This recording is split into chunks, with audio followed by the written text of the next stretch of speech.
তো hello friends, আজকে ঝটপট দেখাবো তোমাদের পটলের দোরমা করা। তো দোরমার জন্য আমি এইভাবে পটলটাকে পিল করে নিয়েছি আর কেটে নিয়েছি দু সাইড থেকে। আর তার মধ্যে দিয়ে দিলাম একটু হলুদ আর নুন আর 1 চামচ লঙ্কার গুঁড়ো দিই, আর একটু মিষ্টি।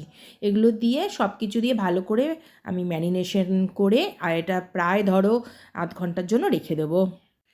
এবার মিক্সার গ্রাইন্ডার দিয়ে দিয়েছি কিছু লঙ্কা, আর তার সঙ্গে দিলাম জিরে। এবার এটাকে ভালো করে একটা পেস্ট বানিয়ে নেব।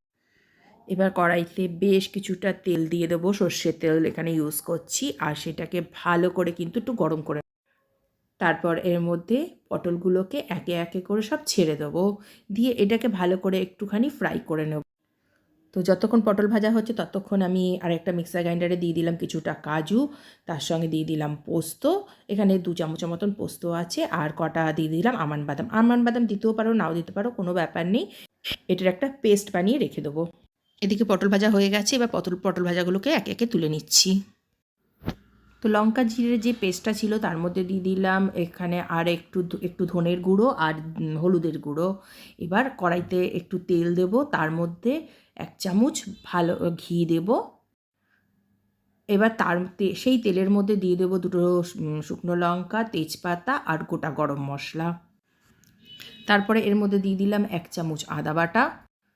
তারপরে এর মধ্যে পেস্টটা দিয়ে দেবো, দিয়ে এটাকে ভালো করে কষাতে হবে। এবার এর মধ্যে দিয়ে দিলাম 1 চামচ কাশ্মীরি মির্চা।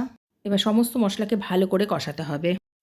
মশলা কষানো ভালো করে হয়ে গেলে এর মধ্যে দিয়ে দেবো পটল ভাজাটা, আর এইটাকে দিয়েও ভালো করে একটু কষিয়ে নিতে হবে। এদিকে একটা বোলের মধ্যে ভালো করে টক দই ফেটিয়ে নিচ্ছি।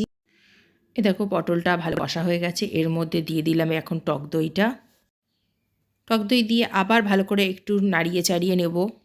এবারে জল দিয়ে কিছুক্ষণের জন্য এটাকে ঢেকে দেবো।